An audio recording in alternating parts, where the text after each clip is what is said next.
Welcome in, folks. We are back and we are rolling along. Week 10. Thank you for fixing that, Jeremy. I was like, this looks a little weird. Yes, What's going on here? I got you. I got you. And as usual, it's the Monday recap before Monday Night Football. Week 10. Went out with a bang. A lot of fun stuff happened this week. It's myself, Jason Moore, aka Joe Moore 5, along with Jeremy Schulman, Mr. # Joe Mixon is my love language. That's what I'm talking about, baby. How you doing today, Jeremy? Yeah, man, doing really well. Another good week in fantasy, but damn, it's getting harder and harder with Chris Olave out, and it's who we were replacing him with. It wasn't Tipton, that's for sure. Anybody pick up MVS and start him? What the hell? We're in the what the hell season of fantasy football, and we're just doing our best to survive until the playoffs get here. But yeah, doing well enough, as good as can be expected. Just as the Bengals sign former Giants running back Gary Brightwell, as they were just like looking at Leonard Fournette. I don't know what the hell they're doing back there, but they're trying to win, I guess. It's weird. It comes quick. Like, that's the thing. Like, it's so good. Oh my goodness. Yeah. I'm looking up MVS's I'm trying to find his routes for. I think he ran 3 routes last week and had 2 touchdowns. So quite glorious stuff. Crazy. How you doing, Jamie? Welcome in. Jamie. Once again. As always, we appreciate you having us. Sorry, I'm trying to clear this frog out my throat, so give me a second. I'm going to drink some water. Oh, as you do that, real quick, just to let you know about Gary Brightwell, he is not signed to the practice squad. He is going directly to the active roster. Yikes. I mean, yeesh. At least we know it's Chase Brown's season all season, provided he stays healthy. So. Yeah, that's interesting because they made the trade, right? So they clearly do not enjoy the Travion Williams of the world. That's the thing. Like, they're like, sorry, we'll find somebody. And like, you've seen Brightwell with the Giants in the past before. He's been usable. He seems like he's just, he's a replacement level NFL back. There's like a million of those guys. So you'll see teams sign these guys. I would not expect anything different. We'll talk about Chase Brown, actually. We'll kick it off. That's a good segue to do it. Yep. We're going to go back to Thursday. It was a long time ago. A lot of things have happened in the NFL since then. Cincinnati just, their offense is incredible. Their defense is atrocious. Yep. And guess what? Baltimore and Lamar Jackson took advantage. Lamar was lights out. Joe Burrow was lights out. Chase Brown was lights out. Derrick Henry got a touchdown. Jamar Chase was incredible. He was single-handedly just like one of the best performers you'll ever see. Yep. We get Mark Andrews back in our life, running all the routes, getting a touchdown. And yeah, even Tanner Hudson decided to show up with six catches, 7 targets. Wild time. My question for you, Jeremy, is Chase Brown Austin Ekeler 2.0? Because he had 11 freaking targets in this game. And his stat line looked very similar to Austin Ekeler from years in the past. Yeah, MVS for MVP for sure, Aaron. I mean, he should be, right? Caught 9 of those 11 for 52 yards, 42 yards on the ground, and another score. This is the Austin Ekeler stat line that we're used to. But if Chase Brown keeps getting this volume, the answer is yes. They have nothing else. Gary Brightwell, Khalil Herbert, like you said, maybe Travion Williams, maybe he's hanging around somewhere. There's nobody else here getting any looks in this backfield. And they trust Chase Brown, I guess, to pass protect enough. It doesn't matter. Joe Burrow is going to end up on his ass most plays anyway. So he's just out there chucking it up. Love Chase Brown, and you're riding him now, locked into your RB2 spot with weekly RB1 upside. Yeah, I would make the case like with this offense, because they have the highest pass rate over expectation. The Bengals do. They threw 50 something times again in this game. Yeah, 56 pass attempts. And if you're throwing this amount and Chase Brown is the passing back, like, he's an explosive monster. So, yeah, like I'm locking him into like RB1 status. You can make the case maybe even higher. But, yeah, if you have him and you picked him up early in the season because of the Zach Moss stuff and maybe somebody dropped him, you have what we call as a league winner right there. So that is fantastic. That's it. For the Ravens, is Mark Andrews all the way back? Because we got over the 80% threshold for routes run. Can we lock him into basically like mid-range tight end 1 status moving forward, do you think? Yeah, there's no doubt that he's all the way back. I was locking him in even 2 weeks ago, but absolutely this past week, he looks great out there. He looks like the same old Mark Andrews. The thing that is interesting is we'll see what it looks like when Deontay's fully integrated. I don't think a week and a half means even though he's out there running some routes, I don't think that means he's fully integrated. But we saw 7 targets, which is a season high for Mark Andrews this past week. And Rashad Bateman was still involved. Zay Flowers was still involved, even though we didn't get there. So, they got a lot of things going on. They got Keith Mitchell back, will likely be integrated with Justice Hill and Derrick Henry, as John Harbaugh was saying in his press conference last night. He sees it as a three-headed backfield. Fine, great, not great for fantasy. But one thing that I think is great for fantasy is Mark Andrews' red zone usage.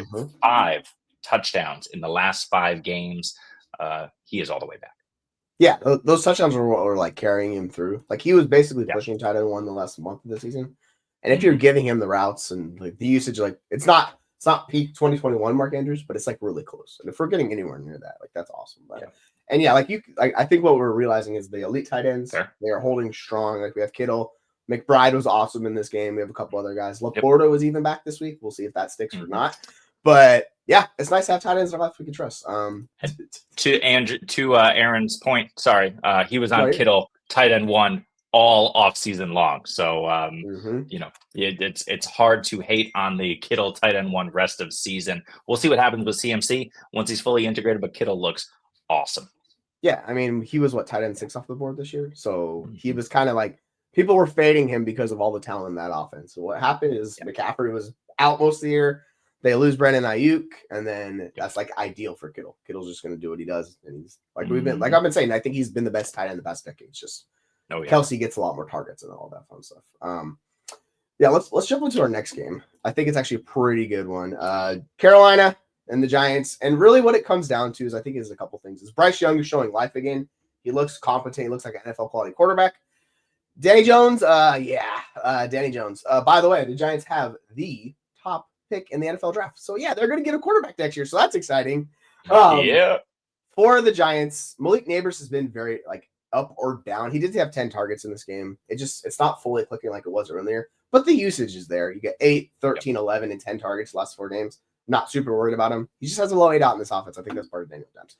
What I'm wondering for you is Tyrone Tracy had another 100-yard game. He did have 2 really bad mistakes in this game. Do you think he's a must-start rest of season based on his usage? Because do you think those mistakes change it for him, or they're still going to ride him because he's clearly the best back they have this year? Yeah, I think they ride him. Devin Singletary is a net 0 for you. He's not doing much.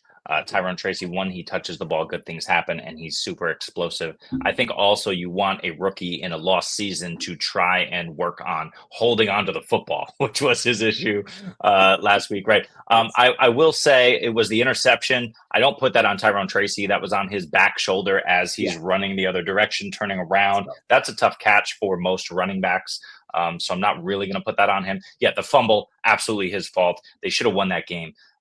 That said, no, you just keep handing him the football. I'm riding him, and they have a great schedule. So yeah, Tyrone Tracy for sure. Yeah, Aaron makes a good point. It's not 2 mistakes, don't seem too bad. And I saw a tweet that was absolutely hilarious. Someone said Tyrone Tracy football IQ 4,000, fumbling that snap to give them the first pick next year. I said, yeah, that's well taught right there. Big brain theory. I like that. I have been. This is a good question because I have been thinking about this all day. The Tyrone Tracy hype is out of control in Dynasty. I have him in fewer leagues than I want. I think it's maybe 2, maybe 3 leagues. Would you sell Tyrone Tracy high now? And just, what are you getting for him? A high-end second, maybe? I think you can pivot into a pretty decent player. We talked about Chase Brown. I think it's a similar bet with Chase Brown and Tyrone Tracy. You're hoping they survive the offseason. Now, with the Giants, I think it's entirely likely they could survive. I think it's more likely than, say, the Bengals because they're not competitive and they're not going to be competitive for a few years, right? So I think if I'm betting on who survives it better, I think it's possibly Tyrone Tracy because they still have Singletary under contract. He's going to be there next year. The Brown stuff's a little bit more interesting because that backfield's very much going to be very much open. They have guys they don't care about, and I know they just traded for or signed Gary Brightwell, but it's like I think the Bengals, because they're a more competitive team, could be more willing to use that high-end capital on a running back. The thing about 25 running back class is it's hella deep. There's so many guys. So if you're holding one of these guys, you have to be willing to accept the fact that they get replaced, right? So yeah, like I would sell him depending on the price. Like I could look up what his dynasty value is right now, but it would take me a second. So I'll pull it up in a second. But yeah, I think I got you on Keep Chaired Cut right now. Okay. He is running back 20. He is overall player 87, right around Josh Downs, right around Jordan Addison, around Chris Godwin, right around Jamison Williams. So if I'm selling Tracy, I'm pivoting to a longer term wide receiver. That would be my play. Yeah, I mean, Downs is a really If Downs is you like Jaden. He's basically Jaden Reed. Right? Just get him a quarterback. if you're going to give me Josh Downs for Tyrone Tracy, I get it on a contender because these guys are so impactful for your success this year. If you're dependent on them, then yeah, like you could ride out Chase Brown because Chase Brown's just going to be like he's a better offense. It's just better usage in the passing game. So like I prefer Chase Brown. But yeah, I don't think that's going to happen. I don't think would be that's going to happen either. But you're to your point on a contender. Rome isn't getting it done. Yes, could happen. Yeah. If you're rebuilding, you should for sure be flipping these guys no matter what. Like, there's no point in taking on the risk of these day 3 running backs. We see it every year. It's super risky.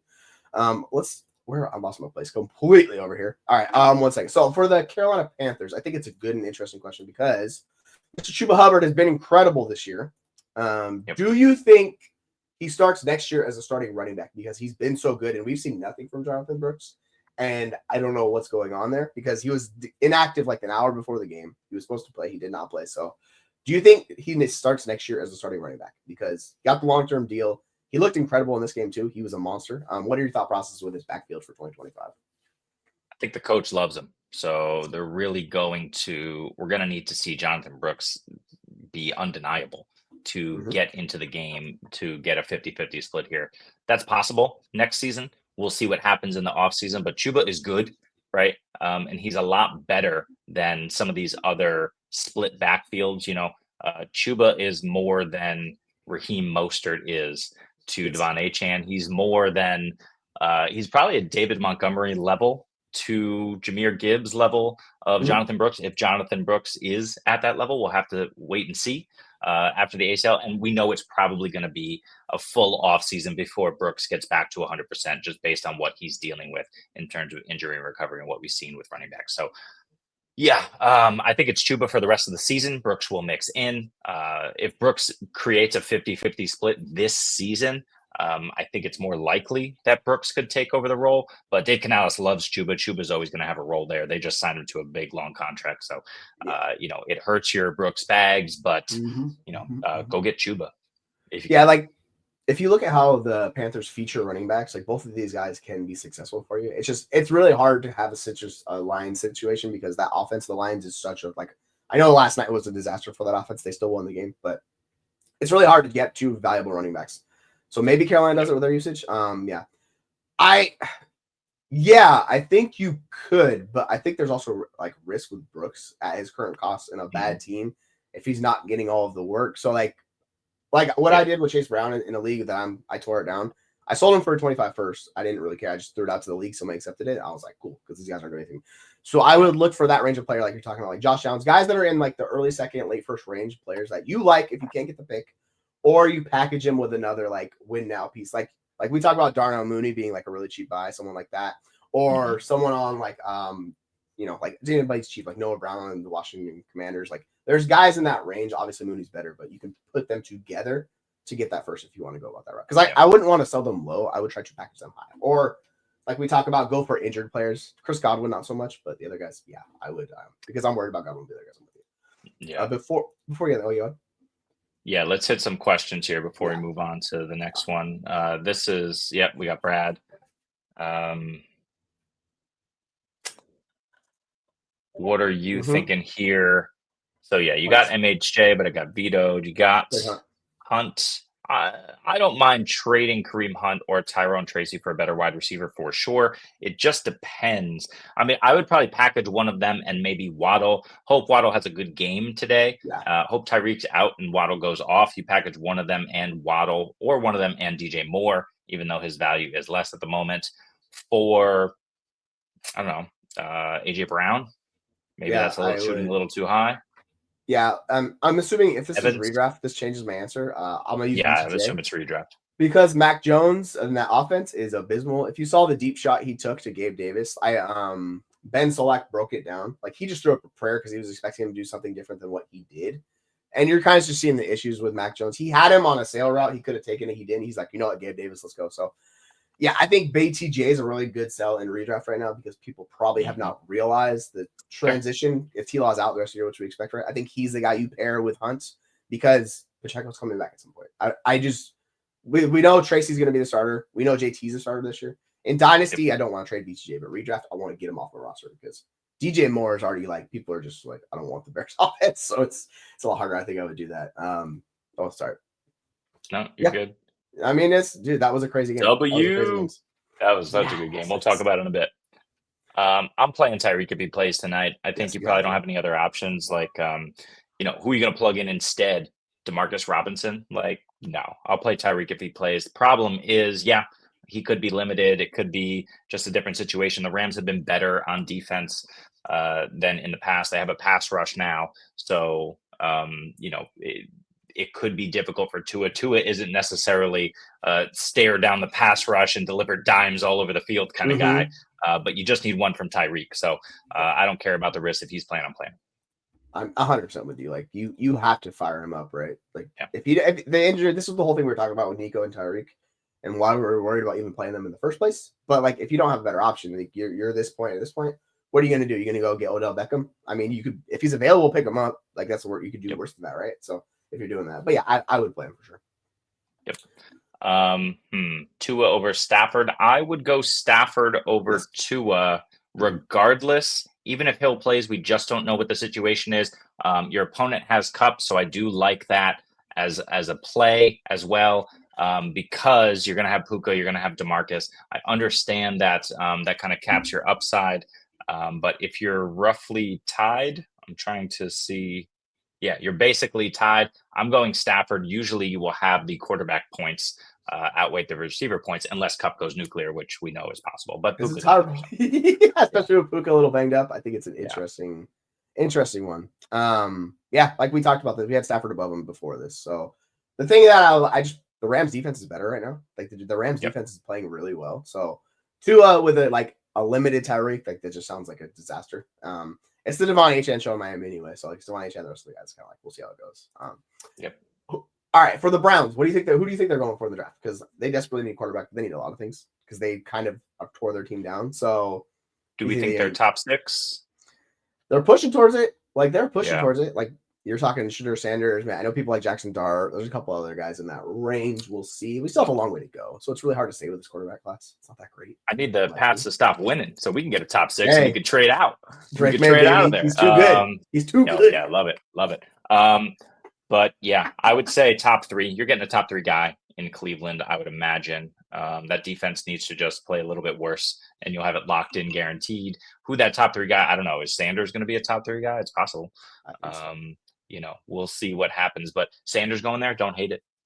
Yeah, like they just need a quality NFL quarterback, and Jameis is fine. Like Jameis is that Joe Flacco type quarterback though. Like it's never going to be like high end success. It's just going to be volume. Yeah. So it's good for fantasy, but like real life quarterback play against good defenses, you see how it falls apart. Tron Force, I think it's an interesting question also about Tyreek. If you can get a high end, like an RB1, yeah, I'd do it. If you're worried about it, like we talked about Chase Brown, you can move Tyreek for Chase Brown. I'm doing it. Like I'll live with that. I might be a little high on Chase Brown, but that's the type of player I'm looking for. A guy who's going to be pushing 70% opportunities. Like because Tyreek still has that name, right? People are expecting to come back. So if you could do that before this game kicks off, like I think that would be a really good idea to go do that. Because if Tyreek goes off, or if he felt like it's going to change, like if Tyreek goes off, you can get whatever you want. If he struggles or he's injured in this game, his value kind of tanks. So you're kind of living on the edge of them a little bit. But you have Mooney, you have McLaurin, you have Kupp. You don't really need Tyreek to tell you the truth. Like you have a really good set of wide receivers. You also have JSN. We'll see what happens when he comes back, right? And because like the Mostert Monty ones are a little bit worrisome just because they're not high end volume producers, right? So they're touchdown dependent. And it's just if you can get a high end running back, go for that. So look for a top 12 guy you like and just try something to do. There you go. We're going to cover this option in a minute when we talk about the Colts, but the Colts are a disaster right now. I don't know what Sykin's doing. It feels like it's coming from the top down. Is my assumption. I don't know, man. Jim Irsay still on the nose candy is the real problem. Irsay's been on that stuff for a minute. But yeah, holy cow, we'll talk about this when we talk about the Colts.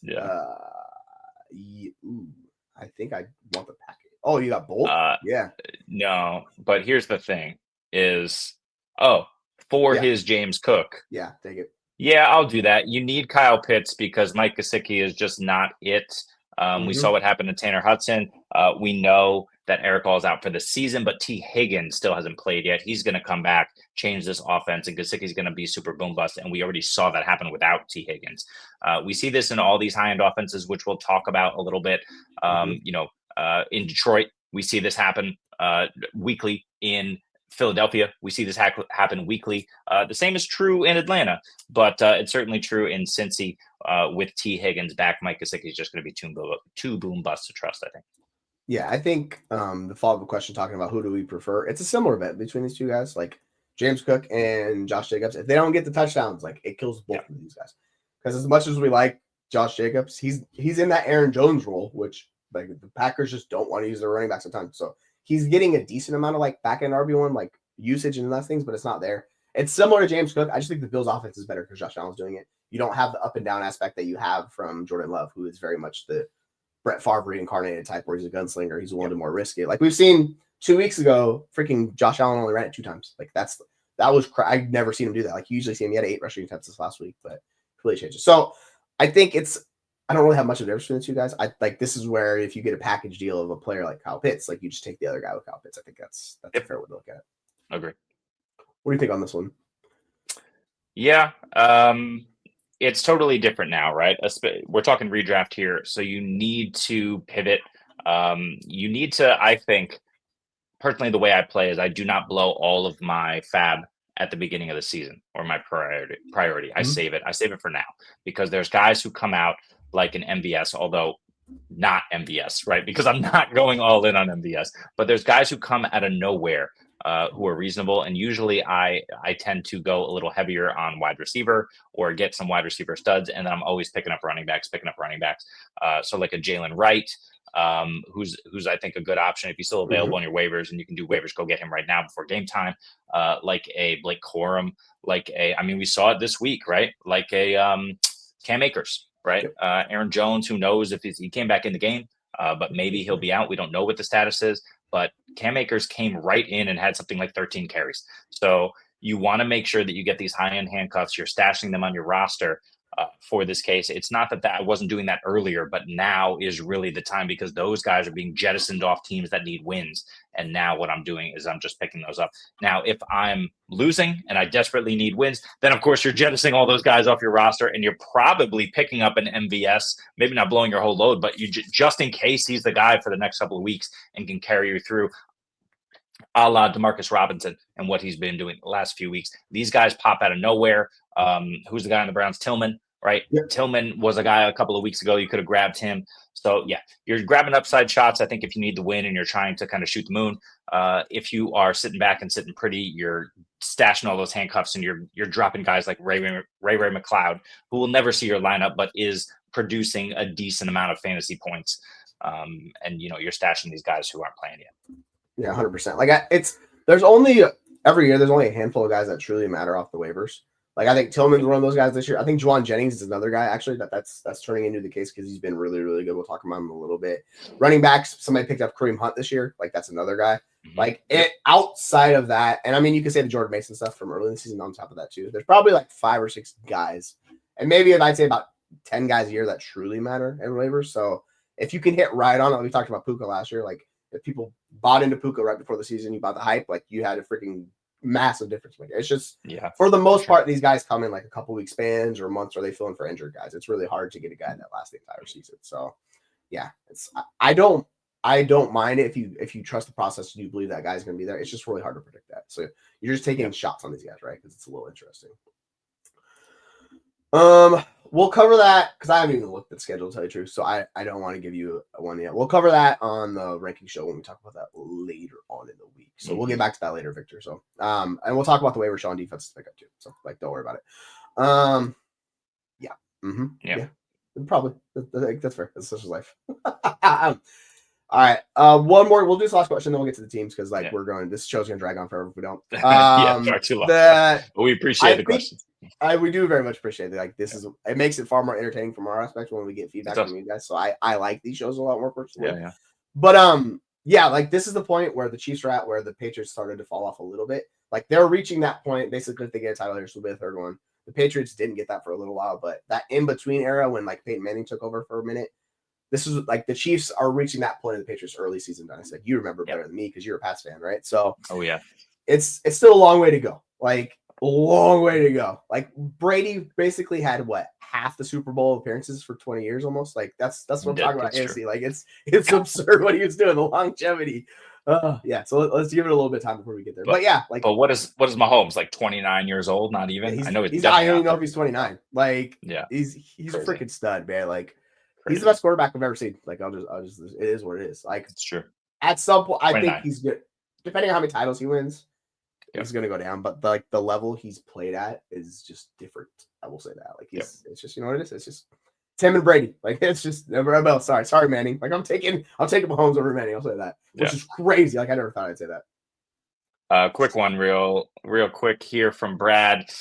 Trading Jonathan Taylor now is not ideal. You can get a ton, of course, but he just ripped. Look, he ripped the Bills. They're a terrible run defense. They get the Jets in Detroit in the next couple of weeks, and then New England. Not a great schedule. Denver, Tennessee, and the New York Giants in the fantasy playoffs. I think he's viable enough. Do I want him for AJ Brown? We talked a little bit about this. Look, I think Waddle is, you're just throwing him out in this equation, and it's basically JT for AJ Brown. If you are in desperate need of a wide receiver, sure. But ultimately, depending on the format, I'm assuming this is redraft. I'm going JT for the rest of the season. AJ Brown's basically like wide receiver 1 is where he's at. So his impact's been better. Because like with JT, my issue is the lack of receptions, and this continued in this game. And he didn't get a touchdown. So he was awesome, but he only got you 14 fantasy points. So I think it's just harder for him to hit the high end ceiling than AJ Brown. I know like there's people are gonna like Waddle because if Tyrone misses the game, he's gonna go bonkers, right? But I'll make this move personally. As long as you have the depth for it, like you're not playing guys that are really suspects. So yeah. I take AJ Brown. It sounds like we're split, so we're not really answering this question very well. No, I'll answer it because to your point, and I think you're right. AJ Brown has been awesome, and his schedule is amazing outside of Pittsburgh in Week 15. He gets Washington twice, the Rams, Carolina, Baltimore in there. So AJ Brown should go off. He's the number 1 target. The issue is you have these gigantic or the massive amount of weapons in places like Philadelphia, and it can lead to a down week like it did this week, but he can absolutely go off. So yeah, I'll change my tune here. I'll go AJ Brown. Go for it. Yeah, like I need to look at the scoring. I was like, wait, what's up with the scoring? So if you want to look at points per game base, I'll just do it really quickly. AJ Brown is at 17 points per game. He's been kind of up or down the last couple of weeks. We'll see how it goes. JT's even worse. So like that's my concern's more JT based than it is AJ Brown. I think wide receivers, it's just their variances like that. JT's it's the same price, but it's harder to be a difference maker at running back this year because all the good running backs, and that's part of it too. Like that's part of my thesis behind it as well. Yeah, I think for me though, Anthony Richardson has to get back into the game at some point this season. This is a lost season for the Colts. They're going to play Richardson again at some point. They have a bye in Week 14 and then the fantasy playoffs. So what's interesting is in those last 3 games in the fantasy playoffs, when the schedule is a little bit lighter than it is over the next 3 weeks, JT should have A-Rich in that backfield, should be creating holes with Anthony Richardson threat of the run. And JT should be running through that. He was the RB 14, 4, and 13 in games with Anthony Richardson. That's when he was scoring all of his touchdowns. He's had 2 down touchdown weeks, which is why he's not there, but the volume is there for him. Yeah, and then like you're talking about the bye, like the playoff bye sucks for JT. AJ Brown already had his bye on top of it too, so he gets a little boost that way too. So yeah, I think we're both on the AJ Brown side. I think that's a good deal for him. Yeah, why not? Because Waddle's got cachet, but you can't. No, it doesn't. He doesn't even matter. He doesn't even matter in this equation. Yeah. Yeah, you could pick up Gus Edwards. It looked good. Like he had 10 carries in this game, which I found was interesting. We'll talk about that a little bit too. So yes, you can pick him up, but like it's capped up. So we talk about that. Yeah, Dobbins was by far on the field way more than Edwards. I think he had 10 carries, but he was on the field for something like 13 snaps. So just check his snap percentage. He's a good handcuff, obviously, and he looked really good because he's had a month off or whatever it is. Yeah. That's the only reason he looked good. I think he's going to wear down. He's just an old guy. He's good, but he's old. Yeah. What is he? Edwards is 31 or something like that. Like Edwards is definitely old. I'm not sure the exact age on him, but yeah, he's at least 30. Yeah. All right. So Patriots. Drake Maye is the truth. We were talking about this in the offseason. Like Drake Maye is really good. He has a terrible situation around him. And it's interesting that because they played Chicago, Caleb Williams has a much better skill position talent, but that offense is non-functional right now. They're both scrambling quarterbacks. Drake Maye is just more of a scrambling quarterback. So at this point in time, I'm officially on the Drake Maye over Caleb Williams dynasty bandwagon. So yeah, I know a couple people are already there, but I'm there. So I think it's if you have Caleb and you can get Drake, like I would do it. Is that too spicy for you, Jeremy? Are you still riding with Yup. Caleb in the Chicago situation? Because we'll talk about like this just offense in Chicago is broken. Caleb, another just abysmal performance, 120 yards passing. The difference is like the scrambling from Drake Maye is what really leads him. He's already got 25 attempts, 233 yards. Caleb Williams is not doing that. He's got 40 attempts for 236 yards. So it's like just not as an efficient of a scrambler as Drake Maye, because Drake Maye already had the 100-yard game. I think it's just a fun discussion between these two. You can make the case for either one, but I'm just going to ride with the guy I think has shown he's a better quarterback so far in his time in the NFL. So where does this kind of leave? Like, what would it take for you to move off of Caleb for Drake Maye? What a lot. I need at least a first on top of Drake Maye. Caleb Williams, I believe in longer term. I think he's certainly got the pedigree. He's certainly got the collegiate accolades, and he's got the chops. There's three things that are happening in Chicago. The first thing is the pass protection is not great. It's fine, but obviously we see Caleb on his ass a lot. That's because number two, Caleb Williams is holding the ball far too long. Jesse, you referenced this earlier in the chat that he is just doing what he did in college, holding the ball, kind of trying to scramble around. It's not working in the NFL. He's going to have to modify his play. But the biggest and the number three reason that Caleb Williams is struggling is Shane. What the hell? How did he get another job? Waldron coming from Seattle and that broken offense from last year. And now hired by Chicago and doing absolutely nothing. Matt Eberflus already said he's planning on changing up the play caller, if not this coming week, then the following week. He said those things are in motion. He is riding with Caleb. He believes it's a Shane Waldron problem in the building. So I don't know what the hell they're doing, but I do know that Shane Waldron will either be demoted or fired in short order. Will that help Caleb this season? I don't know. Long term, I think it will be. They need to figure it out, get this back on track, and they need somebody in the building who can coach this guy to kind of get rid of the ball quicker. And I think, Jesse, like you were saying, check down the ball a lot more. Yeah, because he has like the lowest check down percent in the NFL. Interesting thing for Drake Maye in this last game is he had an 8 out of 8.3 and only a 4% off target throw percent, which is incredible stuff from Drake Maye. He's just playing at a higher level in what is theoretically a worse situation right now. So I know we have a lot of like I loved Caleb coming out. I also the thing is like I really like Drake Maye. A lot of people did not, and I think that's the difference. Is like I trusted the priors. I thought he had all the long talent in the world. Is just a little bit less than Caleb, and we think the situation sucks. But good quarterbacks, like we see this, they raise the talent around them. That's what Drake Maye is doing to a fault almost for New England because they're probably going to win a couple more games this year. So it's like exactly. But the nice thing with that is they should be able to bring in free agents because you have the allure of playing with the young, promising quarterback, right? Like you kind of flip it both ways. So whatever that means. Like, do you really want freaking Shane Waldron back in the office cooking up some stuff? Like, I don't. Get out of here. We don't need any more of that. So but Jamie, if they fire Eberflus and they promote Shane Waldron, that's like worst case scenario. That's very possible in Chicago. It's great. Like this is the thing with the Bears and their like very cheap front office. This is the third time they've done this with the lame duck coach with a rookie quarterback who was highly touted. Like they did it with Fields, they did it with what's his name, the guy from North Carolina previously. I can't remember who was a Bears starter for a few years. Trubisky. Yeah, with Trubisky, they did this exact same thing. They had lame duck coaches in year 2. And then they got the rookie quarterback. They end up firing all 3 of the coaches. They're going to do that again with Eberflus. Yep. Like this is the same situation. And then the thing that sucks for Caleb is he has to learn a whole new offensive scheme, the whole new offensive coordinator. Like this type of stuff is like beyond frustrating. I guess I discounted how bad like the Bears organization is run and just trust with the talent. But we live and learn. Hey.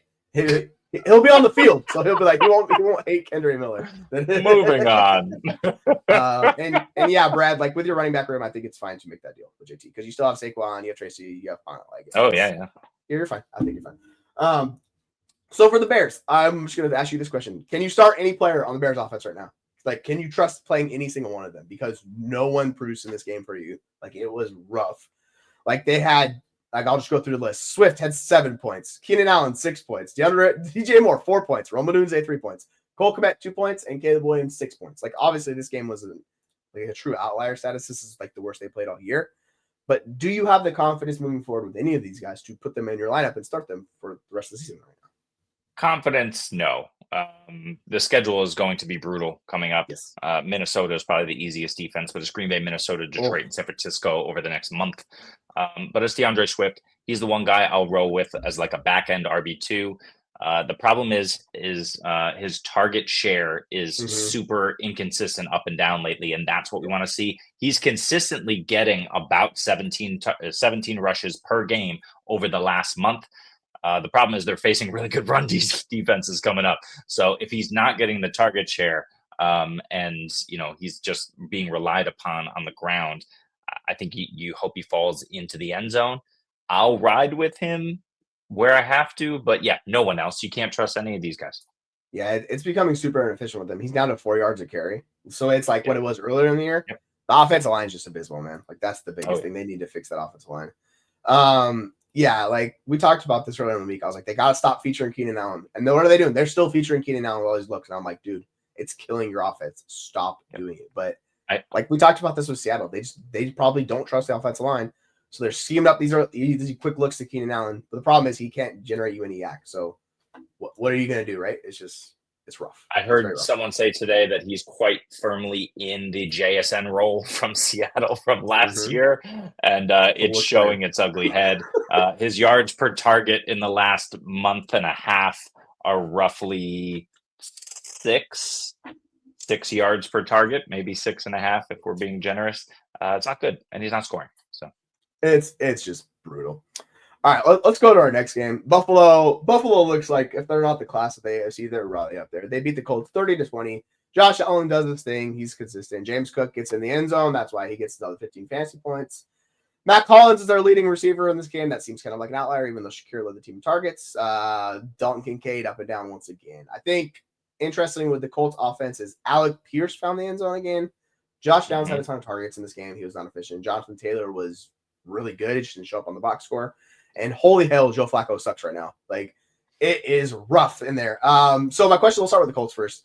How soon until Anthony Richardson is the starting quarterback for the Colts? Because I know they said that Flacco is the starting quarterback for the foreseeable future.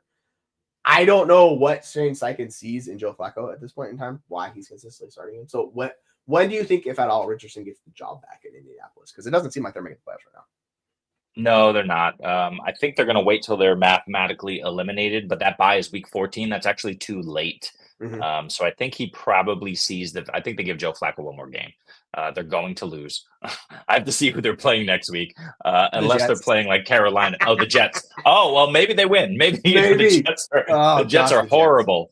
The Jets should win against Joe Flacco. Let's assume they do. If Indy loses next week, I think we'll see Richardson in week 12. I think at the very least week 13. I don't think they're going to wait for the bye to insert him. Then you only get 4 games of A-Rich to decide whether you're drafting a quarterback over him. You need to see him for more than a month. And it needs to matter. So I would say, if not week 12, week 13, make it happen, Colts. Make it happen. I'll say the big brain theory on this is they wanted to sacrifice Flacco in this rough game scripts where they're like, all right, we'll come back to Anthony Richardson so he doesn't die. Kind of what Carolina's doing with Bryce Young is coming back. It's just, even if Anthony Richardson takes over the rest of the season, he's going to have less than one season's worth of starting games under his belt through the first years. So they got to figure it out. This is the opposite of figuring out. You're just pushing it down the hill farther. So I don't know, man. Like, go buy some talent, go invest in more position offensive line, particularly. Figure it out. And Steichen might be on the way out too with all this stuff that's going on. Yeah. Jets, Detroit, 11-12. Week 13, you can play them against New England, even though they look good on D. I think you have to play them against New England. Yes. And then Denver, Tennessee, the Giants. So it's not exactly easy, but it's not murderer's row. It's not Detroit out there. You can't play them against Detroit. You just ruin the boy. They'll destroy that defense up front. So they're just so good. I think it's interesting to talk about Dalton Kincaid on the flip side for the Bills because he has been very up or down for them. Like, he had 5 targets in this game. His targets have been consistent. So since week 4, the lowest amount of targets he's seen was today is 5. It's been 7, 6, 7, 6, 7, 10, and 5. The production's just not there. He only has, 356 yards through these first games. He's had 14.5 PPR. What are you doing with him in Dynasty? Are you still hoping it works out for him? Or are you moving off of him? Or are you buying into him? What are you kind of doing with him in Dynasty? Yeah, I think he's probably a buy. If for nothing else, then not only down production, but he left the game with a knee in this one. And he's got a brace on his knee now, so he's day-to-day. We'll see if he goes out there, but he's obviously going to be hobbled and limited. They really should probably hold him out because they have a bye in week 12. So if they hold him out against Kansas City, which that's the land where tight ends go to eat. If they hold him out there, which sucks for us, they have a week 12 bye, and then he can come back and be a little bit more himself. That said, yeah, it's just not going to happen for him this year. I don't know what's going. Matt Collins is just getting looks over Dalton Kincaid. So am I a Dalton Kincaid believer? Sure. But do I think his price will be depressed enough where I will be buying in the offseason and late this season? Yes. Yeah, because Debro nails it. Like, he got hurt. I haven't heard how severe the knee injury is, so that's kind of what I'm wondering with him. So, we'll see. We'll get more information on it. And yes, also to hit on our previous point with the Colts, I agree. They are going to clean house. We'll see what happens from that. And that usually what happens with a clean house, the quarterback does not thrive. Like that. That's just like, it's really hard to be like, oh, we're going to keep this guy. They will pick their guy, whoever the GM and head coach decide to bring in. Now, interesting enough, some teams will go after the head coach first. Usually those are high priority head coaches. A lot of teams go GM first and then hire the head coach. So it's the Colts. I don't have no idea what's going on in the organization. My real question is, does it matter who the Raiders starter is? Because are you playing them in any scenario? Like, sure, they should see what they have in Ritter because they know what they have in Minshew. And this is also another situation that is just like an abomination right now. It's just a disaster of an organization right now with Antonio Peters. You don't know what's going on. So we'll see. But like, theoretically, in what scenario are you playing either one of these guys? Like, except in super flex leagues where you're desperate for a starter. Kind of like when we picked up Jameis Winston and Joe Flacco and those guys, like they were free on waivers. You grab them, you start them. They're better situations than these guys, but like how do you play with one of these guys? I would just say if you're in super flex league, just start a skill position player. We talk about this all the time with these guys. Yeah. Particularly in bad matchups. And the Raiders schedule is just their offense is just so tough right now to watch. That's what I was going to say, but Miami, Denver, and Kansas City, you're not starting him over the next 3 weeks. Tampa, Atlanta, Jacksonville, New Orleans. That's nicer, even though New Orleans looked good, but that was probably just a Dennis Allen out the door bump that you see a week or two after the coach is fired. But yeah, you're not playing them over the next 3, so who cares, right? You need something else. Like Jesse said, just play a skill position in a flex. Yeah, it's rough because neither of those guys are a long-term answer for any NFL team. We've seen it from Desmond Ridder. We've seen it from Gardner Minshew. Minshew's got vibes, but NFL quality play, like it's very up or down. It's a lot more. And not doing it for you for fantasy either. The vibes don't equate to fantasy points, unfortunately. Points for mullet. Yeah. Not exactly. I mean, he's got that at least, That's what I'm talking about, vibes. You got some of that at least. All right, so we're going to jump to our next game. It is the Vikings just really giving it to the Jaguars, really cementing the season that this season is completely lost and people did not expect for Jacksonville Jaguars. Mac Jones was Mac Jones, and I know maybe people had hopes for him, but this was my concern with Brian Thomas Jr. is the fact Mac Jones is starting quarterback, the play is going to just disaster drop off of cliff, and that is what happened. Mac Jones did. They got 111 yards passing in this game. They only put up 7 points. Like, let's be real, it was a disaster. Travis Etienne was the back. We talked about playing the backs. That it's going to be Etienne because they're going to be in game scripts where they're going to be trailing throughout. Etienne got the majority of carries. He didn't really get any targets though, which is kind of a weird thing. He has been doing decent targets in this game.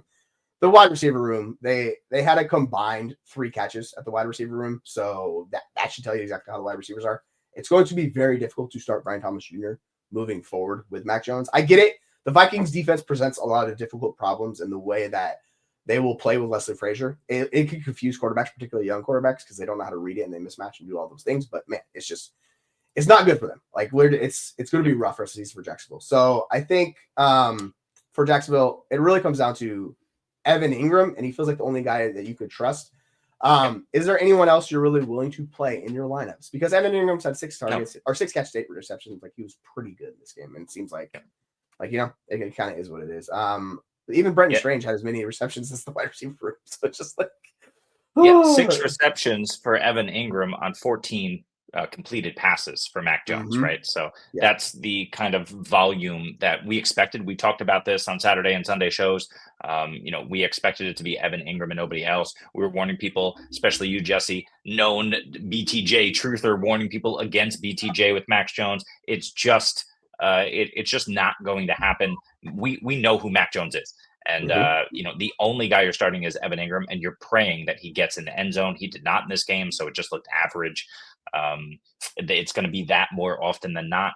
Travis Etienne is a desperation flex, I think, at this point. Tank Bigsby is done, right? Yeah. He's been done. The opportunity to sell him is over. He's not going to come back. They should actually try to use the ground game a bit more. The question is, will they be able to, being down multiple touchdowns by the beginning of the second quarter? And I think the answer is probably Etienne. But like you said, the concern is that Etienne was getting the bulk of the carries. They're trying to integrate him more. Bigsby was an afterthought. And if it's going to look, I don't chalk this up to game script or game plan. It's just, this is what it is. Bigsby, you can't trust him. Yeah, I think to your point with Mac Jones and like Bo Nix has definitely been better this year. I know people don't like the Bo Nix. We'll talk about in a little bit of like, I think that's kind of people are leaning too much on the Friars with him. But yeah, like you could definitely start Sutton over him. I think like, Sutton's going to get targets moving forward in that offense. It's been better. So yeah, I don't mind that at all. Like rankings will probably have been very similar just because I like BTJ, but I know there's serious risk with him. On the flip side for Minnesota, what the hell, Sam Darnold? Welcome back to Sam Darnold life. What the hell? Will the real Sam Darnold please stand up? Because this is the Sam Darnold aspect we talked about. They've done a really good job, KOC, of hiding the like difficulties from Sam Darnold and the malfunctions. Yes. He will have these games every once in a while. We saw from Jared Goff today, actually, yesterday as well. Jared Goff was abysmal in that game. They still won. Sam Darnold was not good. He made some really killer turnovers in this game. They were only able to get 12 points against the Jaguars defense, which is probably the most shocking aspect of ridiculous. Aaron Jones, also you talked about, he suffered an injury, came back in. We'll see if it's anything severe, but he came back in, so he should be fine. He was 17 for 88. He didn't get a touchdown, so he kind of fell into that JT range. He had basically 100 combined yards in this game. Cam Akers they picked up Cam Akers. We talked about this. He's a clear backup in that situation. So if somebody is going to missign Aaron Jones, it's Cam Akers and not Ty Chandler. So, keep that for what it is. Kevin O'Connell just came out about 5-10 minutes ago. It was reported that he hopes and believes that Aaron Jones will be ready on Sunday against Tennessee. He says he seems okay. So, we'll see. We'll see. If he plays, you're going to play with a grain of salt. Yeah, he's been awesome. They love Aaron Jones. This is the interesting thing where Aaron Jones left. I did not expect him to be the bell cow that he currently is on that Vikings offense, and he has been awesome. I get it. It's always been an injury concern for him, particularly at his advanced age. The injuries are more likely to happen. Jefferson was a little bit disappointing in this game. Like you kind of, it happened. Still had 9 targets. It's just the offense was not good. I will say TJ Hawkinson, TJ Hawkinson was legit. 8 receptions. It's like he didn't even leave. Like this was what we saw last year when he was the tight end 1. 8 receptions, 9 targets. Like this is what we're talking about building midway through the season. Like if you can get TJ Hawkinson, go get him. And I put out a joking post talking about Jordan Addison's probably going to go to Instagram saying got alpha by TJ Hawkinson. So he wants out of town again, right? But yeah, it's Addison's the third option in that passing attack. It's just kind of it is what it is. So with Darnold, it's a lot harder to support than it is with Cousins. So it's going to be a little bit more boom bust. I think Hawkinson's locked in tight end 1. Jefferson's, pushing tight wide receiver 1. And then, it's like a boom bust status for Jordan Addison, wide receiver 3. But in the right matchup, he could be fine for you. I'm not too worried. But a couple of things about Sam Darnold, and I'm not too worried about Sam Darnold. I won't say I'm not worried at all. But he's had 2 down games this season. One was against the New York Jets, so you kind of expected that the way they were playing earlier in the season. That was in week 5. Then it was this week against Jacksonville. That is just a straight up weird one. But you're at Jacksonville. You don't know what to expect and how these things happen. But Sam Darnold threw 2 interceptions in the end zone and then threw another one at the goal line. So it's basically 3 interceptions as they were driving down the field pretty well, and he was doing okay. And he was still 24 for 38. So 3 interceptions and no touchdowns. It just didn't happen. He made terrible decisions for sure. I mean, a lot of that was on Sam Darnold. Yeah. That said, he's still a guy who can go out there and give you multiple touchdowns each and every week.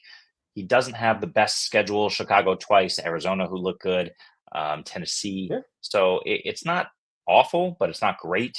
He's going to need to play better. I think he will, but he might be a little bit more up and down than we hoped for a couple of weeks ago. Yeah, he's super touchdown dependent. Like we talk about these quarterbacks. He scrambles a little bit, but it's scrambling more just to kind of save your life and run. He's not like a guy that's going to scramble for 10 yards a clip. He's 38 attempts on the season for 148 yards. He is not scrambling very far. So there's a little bit, but it's really low floor with the scrambling. So he needs the touchdowns. Obviously, he'll have some regression positively after this game because you cannot expect that. 3 goal line trips, 3 picks. It's just, you look at the total yards in this game, Minnesota dominated Jacksonville. So, that kind of is what it is with him. So overall, moving forward, he's like a mid-range QB2-ish, depending on matchups. It's just, it's fine. It's not the best, not the worst. Chiefs. I know people are getting very upset with the Kansas City Chiefs because they keep finding ways to win. No, they found another way to win here. A blocked punt, a blocked field goal at the last second. Yeah. I mean, this is like Bo Nix was actually pretty good this year. We've seen two back-to-back hit like Baker the week before, Bo Nix this week.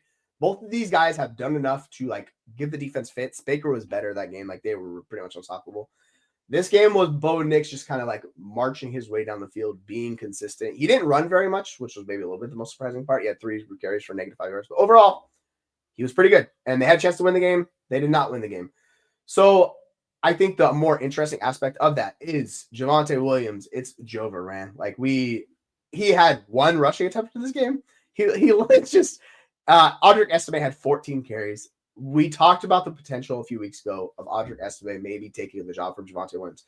This came on a hell of a lot sooner than I expected. It went from like its potential, and then Sean Payton was like, "All right, Javonte, move over. Like it's Audric Estime's turn." So I think moving forward, he's gonna take over that Javonte Williams role. They still had Jaleel McLaughlin, who, by the way, Debra was in the show, was a big Jaleel McLaughlin supporter. It's not worked out, but like there's still potential for him to kind of play that passing down role, that that Joker role that is so famous in the Sean Payton offense. Sure. Yeah, man. Like it would have been good. It would have been good for you. It was good money. Like they had a shot. Field goal. Sometimes it happens. Field goals. They either miss it, they block it. And even in the Lions game, we saw that like he squeaked that field goal barely in there, and they won. Crazy. Sometimes that's how it goes. The Chiefs are living right. Like they're playing well. They have one of the best defenses in the NFL. You sell Mahomes, you know what it is. On the flip side for their offense, we talked about Sutton. Hopkins was a little bit up or down in this game. I think that can kind of happen. Wait a minute. I'm not letting you get away with that. Let's talk about Courtland Sutton. Put some respect on Courtland Sutton's name, Jesse. 11, 10, and 9 targets in the last 3 games. Wide receiver 26, 7, and 7 over the last 3 weeks. He's been awesome. When Courtland Sutton, he doesn't even need to score touchdowns. He's gone over 100 yards in 2 of these 3 games. He only had 6 for 70, but he got in the end zone this week against Kansas City. We saw him do it against Carolina and Baltimore, but against Kansas City looked good. Atlanta, Vegas, Cleveland, Indy, Chargers, Cincy. He's got a great schedule.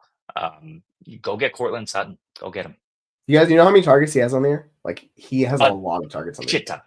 He has as many targets as Justin Jefferson. Now I get it; they've had a bye. What he does, had a bye, but like he's 77 targets. He's averaging 7.7 a game. It's really good.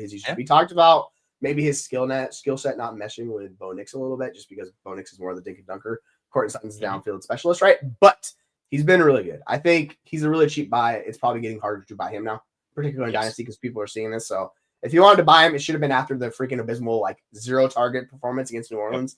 That was the game to get in on him, because people are like, "Oh, who's the wide receiver well there?" I'm like, "Dude, it's still Sutton. Like, chill out." And then he's had 3 straight really good games. So depending on the matchups with Sutton, like you can make him a top 24 wide receiver. I think that's kind of where he's going to be. We still need to see a little bit more from Bo Nix, but yeah, if you want to push him up into like the top 16, top 20, I don't mind it in that range. Top 20 for sure. When we talk about Hopkins, with the Chiefs, it's kind of similar-ish bets. Like you just betting on Mahomes and just being a better quarterback. The interesting thing I will say for the Chiefs to talk about them is Mahomes threw it a bunch in this game, 42 times. Like that's a lot for Mahomes. Mahomes has not thrown it that much this year. That's by far the most attempts. The game before he had 44. It's the second most attempts he's had this year. Yep. Like it's interesting with this Chiefs offense. They're still trying to get it to figure out. We thought maybe they turned the corner against Tampa Bay. Turns out the Denver defense is really good. They just had a really bad performance against Baltimore. Shocking. It's Baltimore offense. They are a buzzsaw. They are probably the best offense in the NFL. The Chiefs offense is not. It's still an efficient offense. It's just kind of it's interesting where it's up or down. It's really the Kareem Hunt show. Until Pacheco comes back. Kareem Hunt had 10 targets. Don't know where that came from, but 24 opportunities in this game. The other running backs did nothing. Like Hopkins, he was 4 receptions, 5 targets. Worthy had 4. The wide receivers didn't do much anything. It was Travis Kelce, Kareem Hunt. They're turning back the clock. How much longer do you think he can keep this up? And what I'm really asking is how soon do you think Pacheco comes back and takes his job? Because if Pacheco's healthy, I think he raises it to another level because he's going to do what Kareem Hunt's doing, and he does a little bit more. He's more efficient. How long do you think Kareem Hunt still is starting running back for the Kansas City Chiefs? I think they need to ride him. You do not need to press Pacheco into action. This is the opposite of what we were talking about in San Francisco. San Francisco needed Christian McCaffrey. They need W's. They're in a tight division.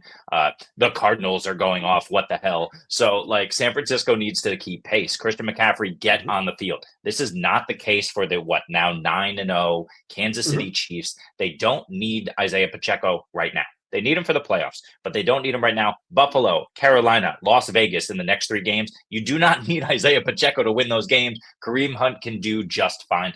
activate his window in week 13 or whatever, and then, see when he comes back. I think he needs a game or two under his belt before the playoffs get going. I think we see him probably by week 16 in Houston. You don't want to put him out there against Cleveland and risk anything. Week 17 at Pittsburgh, maybe we see a split. Maybe he gets a little work in week 18. I think he needs probably one full game given this schedule, and then maybe some sporadic work. And then come playoffs, it's you hit the ground running with Pacheco, but work him in slowly. Yeah, going into this game the last month, Kareem Hunt's been like top 5 running back in expected usage because he's getting all of the goal line looks. Every week, the goal line, it's the Kareem Hunt show. So I think he's probably, when we talk about the cheapest buys for like high-end producers, Kareem Hunt is that, because everyone is terrified of Pacheco coming back. Even like when Kareem Hunt got the job, people were like, I don't want to pay a second for him. I don't want to pay like an impact producer. So it gets really interesting. If you're like a rebuilder, just take what you can get from him right now. But outside of that, if you're a contender, I would just ride Kareem Hunt, because I don't think you're getting anything for him, right? No one wants to pay for him. And he's going to be a really high impact producer for you. So Would you pay a second? No, like that's the thing. I don't want to pay a second. So that's the thing. Like, yeah, that's the thing. I know I don't want to pay a second. I tried to buy him on teams, but you have to pay what you're uncomfortable with Kareem Hunt. So if you can move a player for him, so like that's kind of where I'm at with him. It's just it is what it is. Let's move on to our next game. I think it's really interesting. The Falcons. I don't know what happened against the Saints, but the Falcons really just struggled in this game. If you look at the stat line, like they put up stats in this game too. They just did not score touchdowns. They lost 2017 to the really hapless Saints. This is what we talked about with the Falcons. Kirk Cousins was good. He's 22-38, 300 yards. Bijan Robinson was incredible in this game. I will say same with the Jets. Stop with Tyler Algier and stop with freaking Braylon Allen. Like, let these guys do their thing, because Bijan was incredible in this game. He was awesome. Tyler Algier was actually efficient in this game, but still, like, it's just low value touches compared to what you're getting out of Bijan. They're still going to do it, but we want more Bijan if we can get it. Drake London, Darnell Mooney, Batman and Robin do it again. And which segues actually into our next question. Where, like, with these two guys, like, they've just been consistent all season. They've been really good. I think they're both top in, what is the rankings? Let me see. London's the wide receiver 4. What's Mooney at? He's like wide receiver 8. Yeah, so you have 2 wide receiver 1s on this team right now. Do you think they can hold it up the rest of the year where they're going to finish as wide receiver 1s on that team? Like, you think that's sustainable for them? Yeah, and they both elevated in this game from their rankings a week ago, and they didn't even score a touchdown. Kirk Cousins was 23 of 38 because the Saints defense and secondary is playing outside of their mind because they were free of Dennis Allen and Darren Rizzi pumped him up. That's not going to sustain, but they had that kind of elevated boost because Allen's out of the building. And then they were just able to keep these guys out of the end zone. But 8 for 97 for London, 5 for 96 for Mooney. This is what these guys do. Kyle Pitts got involved late. Ray was around. But Kirk Cousins had a good game, over 300 yards. He just didn't throw a touchdown, right? So it was just a weird game. Going forward, yes, you can trust all of these guys. But this is also the situation that we have in Detroit, in Philly. I'm going to keep talking about this. There's too many mouths to feed, right? Somebody's going to be the odd man out. In this game, the odd man out was Kyle Pitts because he didn't get the volume. But some days that's going to come at the expense of Bijan. Some days that's going to come at the expense of Drake or of Mooney. We just don't know when all these guys are healthy. What I think we can rely on is Pitts going forward, and I'm firing up every single Falcon from here on out. And it's the same thing in Philly. You just live with the down games. Yeah, we talked about the big 3 really being those two. It's like, it's big 4 actually. Like the big 3 are Bijan, London, and Mooney. 4th guy's Pitts. You kind of want to play all these guys. You know what you're going to get. It was basically 58% of targets to London and Mooney. Like they've just been siphoning targets to those 2 guys that are the most important points in the pack stack. And they found the perfect role for Mooney. So when you put a good, talented wide receiver in the perfect role, this is Mooney. He's succeeding. Yeah. That's why they pair well together, because London's more mid-range. Darnell and Mooney goes on the field a little bit. They work well together. So, it's just because guys didn't play. Like that's how that works out, right? You had guys on buys, or 4 teams on buys. So guys that didn't play are going to drop. So even though he scored less than what the average is, like that's why it works. So and they have their bye in week 12. They haven't had it yet. So when that happens, it'll normalize it. Yeah, you can go look at like points per game base. It's a little bit different. Like I could pull this up here in a second and talk to you about it. But let's move on to the other team. The Saints. MVS, is he the discount Rashid Shaheed, or is he a flash in the pan for you? Flash in the pan. Flash in the pan. Do not go out. Listen, we talked about earlier. If you need wins, you need upside shots. Go ahead, go get Marquez Valdez-Scantling on my teams who are overperforming and who are 8-1, 7-2, 6-3, and I don't need to stack wins and stack points. No, there's no way in hell I'm putting MVS on my roster. I get it. I get it. Mason Timpton is doing absolutely nothing. A.T. Perry is a ghost, or injured or whatever. All these guys are injured. There's nobody out there. If I'm getting anyone from the Saints who I can still maybe get off of waivers, it's Taysom Hill. I'll take him off the bad game, and I'll try to rely on him because I can put him in my tight end position and get those points. But as a wide receiver, no, he's a flash in the pan, 100%. Yeah, and because they had those big plays, it hurt Taysom Hill more than most people. Taysom Hill's the guy that thrives with the goal line. When you're hitting these big boom shots, for touchdowns and things like that nature, that's going to really impact your offense. So you see this with Jameson Williams and these archetype of players, right? When they have these massive chunk gains for touchdowns, it really the guys that are the Jamal Williams of the world, those type of players, or David Montgomery's the guys that are relying on those early touchdowns, kind of siphons away from this. So Taysom Hill was a good play this week. It did not work out. He had a couple attempts. He had to go a couple work on the goal, but overall, sometimes that happened. Kamara did not get a touchdown, unfortunately, in this game. He still had freaking 23 opportunities. I wouldn't worry about Kamara. Derek Carr, once again, this offense. This looks like week 1 and 2 offense where they had the high efficiency. It's probably going to go back to Derek Carr. It just is what it is. They don't have enough talent. They do play Cleveland this week upcoming. It's not a great matchup. Cleveland's defense is so good. So, yeah, I'm not going to be pining to play Derek Carr or anything of that nature. Yeah. Carr or MVS or any of these other guys. Cleveland and then a bye. And then the Rams have been better, right? The schedule at the end, 14 through 17, looks really good. But are you going to be able to rely on these guys? No. I'm leaving MVS alone in most places. Yeah, I think that's the best way to go about it. Our next game, Tampa Bay against San Francisco 49ers. And I want to talk about Tampa Bay's backfield more first before we talk about the San Francisco 49ers. So, Rachaad White or Bucky Irving rest of the season. I will give you their stats from this game. Bucky, yeah, I think that's the best way to look at it, right? Bucky Irving, 13 carries, 3 receptions, basically 86 yards. He had a touchdown. Rachaad White, 10 carries, less efficient, 31 yards, 7 targets, 6 receptions, 39 yards, and a touchdown. Interestingly enough, they are, based on scoring, Rachaad White's the running back 23. Bucky Irving's going to be a little bit lower. He's running back 25. Who do you think finishes higher rest of the season? Because they are neck and neck. It's very much a split backfield. Who do you think comes out on top? I don't care, Jesse. I don't care. I want both of these guys on my team. This is the running back room that you want on your roster. I do not care who finishes the rest of the season. If I had to bet one, I don't think the receiving usage and primarily the receiving touchdowns continue for Rachaad White. Bucky is the guy who's getting more of those goal line looks, even though Rachaad is in sometimes. But yeah, I think Bucky finishes higher. That said, I want either guy. Rachaad White is getting the looks in the receiving game. Bucky's even getting some looks in the receiving game. But yeah, 6 for 39 through the air and a touchdown. I love it. Give me all the Rachaad White and Bucky Irving I can get. Yeah, I think they're very much solid back end RB2 plays for each week. They do if they get touchdowns or they do these big plays, they very much have a higher upside to kind of be high end RB2s. Yep. It's just, but yeah, they're more floor plays than ceiling plays. But it's nice to have those guys because when we were doing running back rankings, once we got outside of running back 18 range, it kind of falls off a cliff a little bit. They kind of fall into that range of guys that you can play. If you need a guy in a week, I think it's good for you. So yeah, the offense revolves until Mike Evans comes back. It's those two guys. Yep. Nate Otten, the wide receivers. You look at the wide receivers in this game, a whole bunch of nothingness. The weird thing is I hope Jalen Milton came back. He was supposedly active, but he didn't play. So I think hoped he could play, but it turns out he's still just dealing with the injury. So might be next week till we get Jalen Milton. Unfortunately, Shepard's just not in anymore. Miller, Jarrett, that's why they're featuring those running backs, and that's why it's going to Cade Otton, right? Because they don't have much else. Yeah. On the flip side for San Francisco, holy hell, Juwan Jennings. Dude's an alpha. They lose Brandon Ayuk. Yeah. They don't even lose anything. It's insane. Yeah. He had a 39% first read target share. That's out of control. Juwan Jennings, how do they have this guy as their third wide receiver just chilling on their team? I don't even understand. 7 receptions, 11 targets, 93 yards. He's awesome. Ricky Pearsall was good too.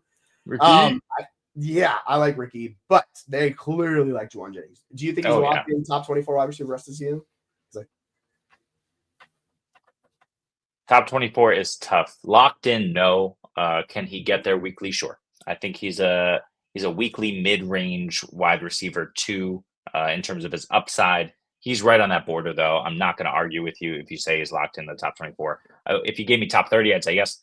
But yeah, he's really good. Do I see him getting this amount of targets every single game? No. I think Pearsall is going to be more involved. Christian McCaffrey obviously is going to be more involved. George Kittle is going to be more involved than just having 3 receptions in this game. But is Juwan Jennings good as hell? Yeah, he is. Is he worthy of this target share? Yeah. But this is the problem when you have healthy guys. This was the Brandon Ayuk problem. Stepping into the Brandon Ayuk role is good sometimes.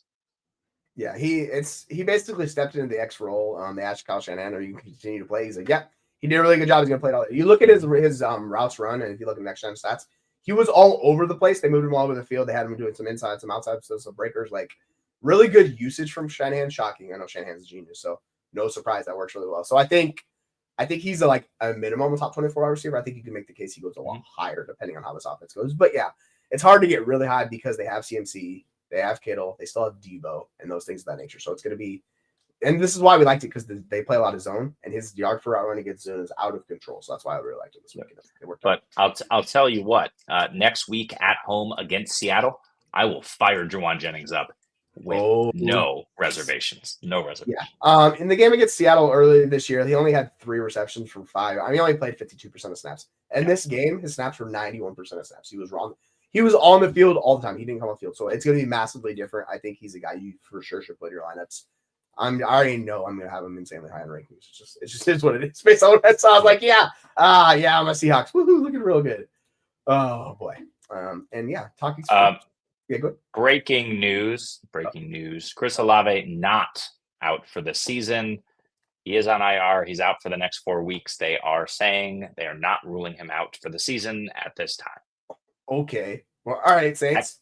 What could help you for the fantasy playoffs, but yeah. I got a lot of Olave bags, so I needed that. If you want to buy him in Dynasty, feel free. Like we're talking about. Yeah, sure. I think people will talk about the Nico Collins, Garrett Wilson type of player tier and what you can get on top from those guys to move into the Chris Olave. It's got to be steep payment. So if you're not a contender, I think you go get him plus a first or something along those lines and see how that works out. But yeah, Olave or Godwin.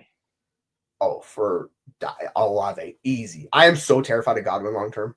That ankle injury stuff, man. I know Olave is still going to play it. And I think if you're worried about Olave, I think that's the concern. People are worried about concussions, right? But yeah, no, my concern and my thought is Godwin's value will increase tremendously, but will he remain a buck because nobody wants to take the chance on him now? Or will he find himself a new team, as was always the thought process with him? Because I think he was franchise tagged, right? So I think they have the option to franchise tag him again if they want to, but with the injury, it's possible they let him test the market. Maybe nobody bites. Maybe he comes back to Tampa. I don't know what's going on there, but I do think Chris Godwin gets a value boost regardless in the offseason. Olave, I don't know. I think he retains his value, but I don't think it's a ridiculous question. I know Godwin's significantly older, but yeah, that's the thing. He's capped from an upside perspective, just playing the age. For sure. There's a massive age tier between these two guys. It's multiple years. So, I'm looking at Keep Cut. He's wide receiver 24. Godwin's wide receiver 37. My thought process with Godwin is he's going to gain some value. I don't think he's going to go past wide receiver 30 in Dynasty. I think he'll go up a little bit. Sure. Olave is going to gain from this point. Well, from this point into the offseason we'll get to, because he'll probably struggle to. So, with the whole issues, and they're going to change the offseason. I think people are going to be terrified about buying Chris Olave, which means we should probably be buying into Chris Olave because no one's going to want to touch him, right? He's a young wide receiver. All his metrics and target share and all that stuff's really, really good. It's just like Drake London, like Garrett Wilson, and the guys in that range, those really good wide receivers, he needs a quarterback upgrade. So you're betting on talent. If a quarterback upgrade happens, my thought process with Godwin is that ankle or that injury is really severe. And at his age coming back, he's already come back from multiple severe injuries. So I really don't want to buy into Godwin just because you're taking a lot of risk, I think, buying into him. I think you could wait and do it, but it's strictly contender-based scenario because a rebuilder, what's the upside, right? So yeah, it's interesting, but overall, it's a fun thought experiment to kind of talk about the dynasty value with these guys because we're so far away. We'll see how it goes. We'll have fun discussions about this offseason for sure. Yes, we will. Going on to Pittsburgh beating the Washington Commanders. I thought Washington was going to win this game. Pittsburgh's the truth, man. They're a really good, just complete team. I know when people say masterclass, they jokingly talk about Mike Tomlin. Mike Tomlin continually gets the best out of his teams. We're seeing Russell Wilson. It just looks like the old Seahawks Russell Wilson. He's like, all right, only going to have 14 completions, but it's going to be for 200 yards. Like, we're doing moon balls to George Pickens, just like you said, DK Metcalf, Tyler Lockett, all those guys, like, right? Yep. I think it's interesting enough to talk about George Pickens and how good he's been with Russell Wilson, because he's been wide receiver 1 ever since Russell Wilson's been a starting quarterback. So good. Can he keep that up rest of the year with Russell Wilson as a starting back? Can he continue to be a wide receiver 1 for fantasy? What's interesting is with the addition of Mike Williams, and we saw it come to fruition last night as well. Mike Williams caught the moon ball, another moon ball. Pickens caught one, but Mike Williams caught one. You're going to have teams that have to respect Mike Williams on the other side. That's what Pittsburgh was missing in this offense. We saw Pat Freiermuth get loose underneath as well in this game a little bit. So, yeah, I think George Pickens can continue this. I'm trying to look up his schedule right now, but of course, Sleeper is not. I need a different. I got you. Different app here. Hit me with the schedule. What I got? Week 11 against Baltimore, week 12 against Cleveland, week 13 against Cincinnati. Hello, juicy Cincinnati matchup. Week 14 Cleveland, week 15 Philly, week 16 Baltimore, and then close it out Kansas City in the championship. So, like, there's some 2 Ravens matchups. He's going to go nuclear. And Cincinnati in there, like the Eagles. I don't trust the Eagles. So, George Pickens season. He was another guy similar to Godwin and those guys, and Deontay, even though those guys have not worked out due to injury and trades. Like, Pickens was in that range, maybe a little bit more expensive. He's clearly been an awesome bet. So if you bet on Pickens, when we talk about buying talented players, he's wide receiver 18 right now. Yep. Do you think he's going to beat that at the end of the year? Because basically, if we're saying he's going to beat that, he's going to be wide receiver 1 receiver. Like, he's going to ride those guys. No, I don't think so. But he's doing exactly what we wanted him to do. He is what we expect Jamison Williams to be, that he really isn't. And he's continually getting these, high target games. But he can still be efficient on lower target games as well. So George Pickens is a guy who, he's boom bust, but you plug him in every single week because the booms are massive and the busts aren't nearly as bad for you because he does have a significantly lower floor. His low on the season was outside of a weird game in Dallas where he had 26 yards. His season low is 53 yards. Sorry, he had 2 20-yard games, 26 and 29. But after that, 53, 57, and then boom games. So, yeah, I mean, half his games are boom games. Yeah, you plug him in every week. Yeah, he's averaging 71 yards a game this year. Last year he had 1,140 yards. He's on pace this year to finish with 1,207 yards, so a slight increment. And even though, like, this offense still doesn't pass a lot, like with Russell Wilson. So I think it's interesting with Pickens, but you're betting on efficiency. It's fine. It's only 28 pass steps. The interesting thing is there's real no target competition. What Williams does is he gives him another NFL quality wide receiver, but he's not going to like targets. Freaking Calvin Austin had six targets in this game. Didn't do anything with him, but yeah, Freiermuth caught the touchdown. It's the George Pickens show, man. And yeah, like we talked about with Najee and Warren, like Warren played more of a role in this game. But yeah, the Pittsburgh defense was so good, man. They made it difficult on Jaden Daniels in that offense. On the flip side for Washington, Austin Ekeler, 2 touchdowns in this game. Austin Ekeler just loves the end zone. Him and the end zone like are connected at the hip. They just continue to do that. Do you think he's an auto start if no Brian Robinson in games in the future? Like, are you automatically just plugging in your lineups? Oh, yeah, absolutely. And I'm probably plugging into my flex when Brian Robinson plays. Austin Ekeler is Mr. Necessary in his offense. He is needed in the passing game, even though he wasn't really used in the passing game yesterday because he was needed in the running game, right? So, I have no issue with Austin Ekeler rest of season. I think he's absolutely going to be flex-worthy weekly.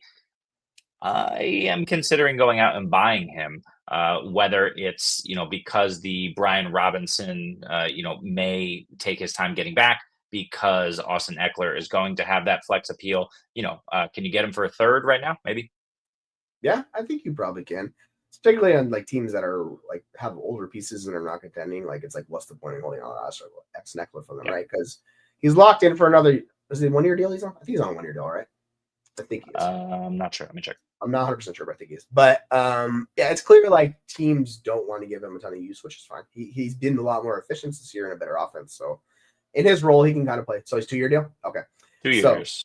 So he's in there another year. It's like Jay Daniels' offense. Like, what you're getting out of Austin Ekeler. You kind of have like a high priority handcuff. The interesting thing is he just doesn't get a ton of work when he's the guy. Like they still mix and match the other guys. And they didn't really want to run. And this is more the Pittsburgh defense. I think that they played into the strength of the Pittsburgh defense. They did not want to run and attack it against the run. So they went away from that because they only had 19 carries in this game, like excluding Jaden Daniels, like 19. Actually, yeah. So 19 carries excluding Jaden Daniels. So Didn't run into a ton. They ran in a little bit, but 13 for 44. It's not super efficient. But when they got down the goal line, they trust Austin Ekeler, and they're going to continue to do that. So sure. He's a small back, but he gets those touchdowns, man. It works out for him. Give me a minute. I'll be right back. Yeah, you're good. Yeah, I mean, wide receiver. I love Pickens. I put out a tweet earlier this week, and you nailed it on the head. He's going to be in that range. What was nice about that is, I'm going to clear this out real quick, is the fact that the Washington defense without Marshawn Lattimore, I knew they were not going to be able to cover George Pickens. Like, you saw this going in. George Pickens is going to eat. I put out the SpongeBob meme where he was like, the big old picture of SpongeBob in the boxing ring, because I was like, yeah, George Pickens is going to have a day. No surprise. George Pickens had a day. So between those two teams, like, and just how it works, like, you figure like he'll get his, and he has some really good matchups coming up, particularly against Baltimore. Baltimore's one of the worst defenses against the pass, right? So I love that ranking. Like, she should be there. Like, it's going to be cash money for him. All right, let's go to a game that did not have as much appeal, but my goodness, the Chargers. They are a freaking complete team. Amazing what a head coach can do for you. Let me tell you. Like, it's just, that's good stuff. You bring in Harbaugh, and oh my goodness. And I will say, do you think it's time to buy Justin Herbert in all formats? Because my goodness, they're passing it.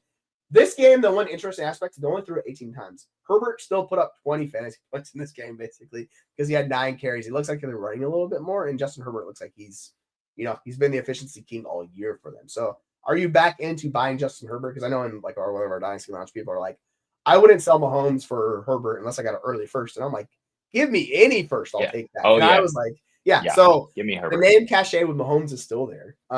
If you can move off one of those, like, I do want this. Kyler's interesting too, like in that range of quarterbacks. If you could move off into Herbert and get a nice plus on top, I think that's a very good move on for you, because it's efficiency, man. It's awesome. He's a really good quarterback. Cincinnati, Baltimore, Atlanta coming up for this team. You're not going to be able to run. You're not going to be able to run. You have to pass the football. Harbaugh knows this. And outside of last week, he was the QB8, but like you said, ultimate efficiency, 14 of 18. But outside of that, the last 5 games, 27, 34, 39, 32, 27 passes. The problem is he's not giving you multiple touchdowns every single time out. That's the issue. But like you said, more often than not, especially recently, he's making it up with his rushing. So if they continue that, he's got his steady floor, and they're building something there with him, and he's buying in, and he's feeling the offense. This is also a brand new offense for Justin Herbert. He had down weeks the first 6 games. Like, that's to be expected. I think with this schedule, with everything that's going on, now would be the time. Can you get Herbert and a first for Mahomes? If you can, do it. Yeah, I think that's a great mindset to have, because I it's funny how much people hated the move this offseason, and I thought we faded him too much. Like, people were like, "Oh, he want." I'm like, too much. It was too much. Pump the brakes. I get it. We've seen them being like efficiency with Kaepernick and those guys in the past. Obviously, he's not Kaepernick. He isn't that capable of a runner. He's just a much better passer. So he kind of gives you the best of both worlds. On the flip side, for the Tennessee Titans, it's the Calvin Ridley show. Your boy Ridley. We are back in on Ridley. Calvin Ridley, first target share, out of control. Like, he's near the top of the NFL. 40% first read looks. His target share, 39%. Calvin Ridley does it again. I think it's an interesting scenario to talk about Calvin Ridley. 5 catches, 84 yards on 9 targets, 2 touchdowns for Calvin Ridley. The efficiency is coming along for Ridley. So if we look at the last couple of weeks, since week 8, he's got 17 fantasy points. He had 10 last week, and he had 22 this week. Where are you standing with Calvin Ridley? Are we backing on him moving forward? Yeah, Will Levis is an animal. I'll just say that. 18 to 23, 175 and 2 against this Chargers defense. How? I don't know. Did he learn something sitting on the bench? I guess it's possible. But I don't care. What I do care about is that he's throwing, whoever is in this game is throwing the ball to Calvin Ridley. 8, 9, 15, 8, and 9 targets over his last 5 since the bye. Minnesota, Houston, Washington, Jacksonville, twice. Cincy, Indy left on the schedule. It is the best schedule for wide receivers going forward. Even if it's not by the numbers, it is, right? Especially in the fantasy playoffs. Twice, Jacksonville, 14 and 17, Cincy and Indy in between in the playoffs. You need to, if you can buy Calvin Ridley, you need to buy him now. I don't think you can, but you need to fire him up there. But we were saying the same thing also about Tony Pollard. It's the same sort of situation for him. I know Tajay Spears is working in more, but Pollard had a bit of an injury issue here. Look, it might be that those guys go back and forth. You got to see what you have in Tajay. I get it. I still like Pollard. I still like Ridley. I'm a little bit worried about Pollard because they recently, like the coaches talked about how they kind of want to decrease his usage a little bit. And we saw that in the first game back with Spears because Spears has missed basically a month of football. And remember back early in the season, they called it like a 1A, 1B situation. They're going to use it a lot. So I wonder if they move to that moving forward. Obviously, this game, the offense just struggled to do a lot of anything. Like they still had 175 yards passing. And outside of Ridley, there was less than 100 yards passing to the rest of the offense. Combined rushing, they had like 90-something yards rushing. Like it's just really good defense for them. And you talk about these defenses they're playing, like they're going to have a hard time running against Minnesota, probably have a hard time running against like Houston and a couple of these other teams. So we'll see. I don't mind buying into like Tony Pollard because I think long term, like you're getting a solid asset. I think like if you want to go for the ceiling aspect, I would personally go for Ridley just because I'm more confident in that than Pollard. Yep. Real quick before we move on. Daboll declines to name Daniel Jones starting quarterback going forward.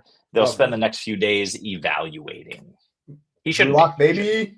Drew Lock, let's go. It's not going to change anything, but yeah. No, it's just going to be worse. It's just going to be worse. Yeah. Drew Lock makes riskier throws. He trusts his arm. Tyrone Tracy, baby. Tyrone Tracy.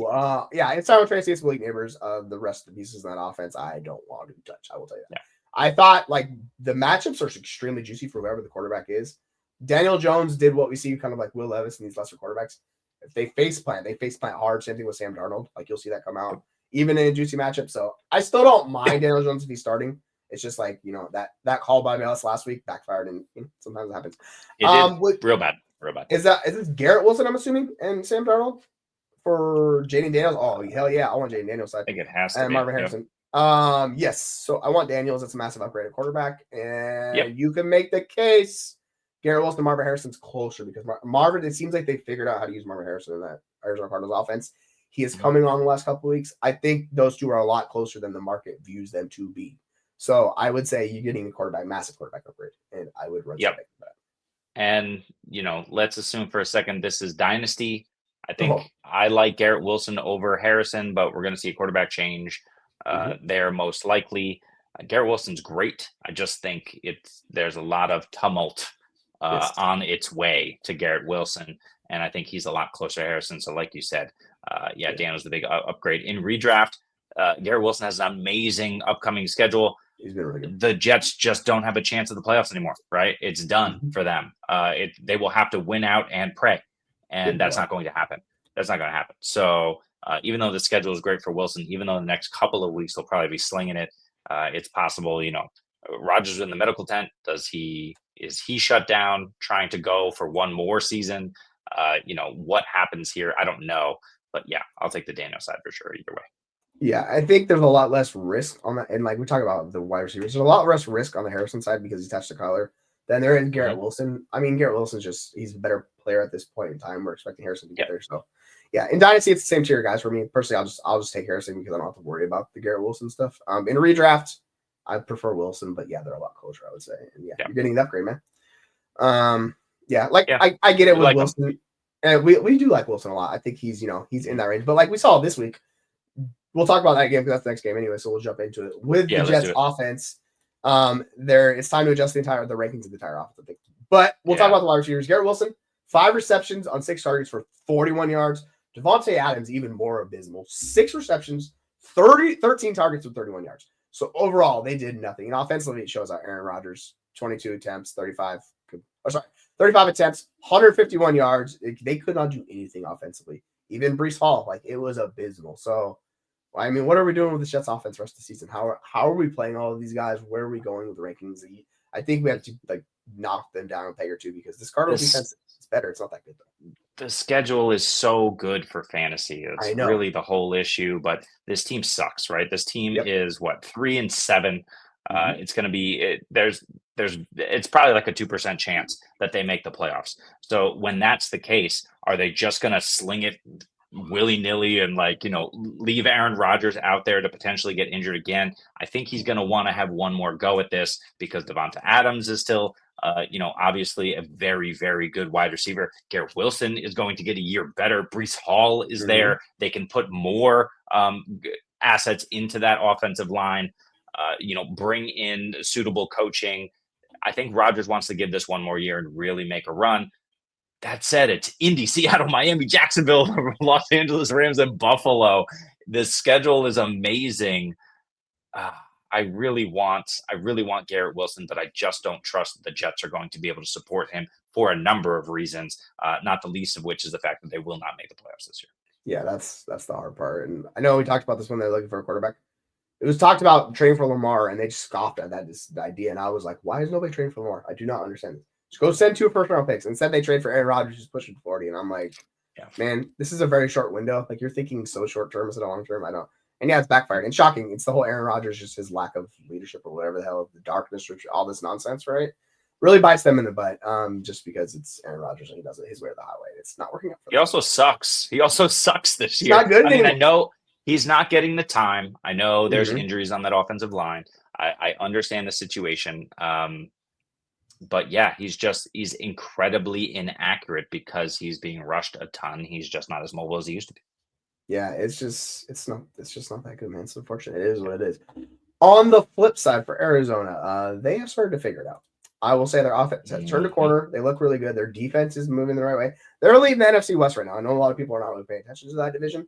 The Cardinals are winning that division, and it would not shock me to see them win that division. Obviously, San Francisco is still coming back. The Rams are good.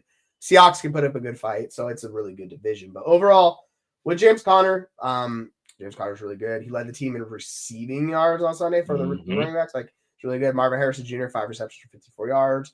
And Trey McBride did his thing once again. You saw Trey McBride be awesome in that game where he basically shrugged off Sauce Gardner. And they're in Sauce Gardner. If you go back to the offseason, he's like, I'm not worried about tackling. And of course, this shows up. And he's like, oh, I got to get better at tackling. So who knows what's going on there. But I think for you, rest of the season, who do you prefer, James Conner or Marvin Harrison Jr.? This is a really tough one. Let's start talking about James Conner because he has the role that we love. He's being used in the run game, and he's got 4, 3, 3, and 5 targets over the last month. We talked about this a few weeks ago. He's getting the targets we love to see in fantasy. The problem is Trey Benson. Trey Benson had 10 rushes and ripped them off for 6.2 a clip.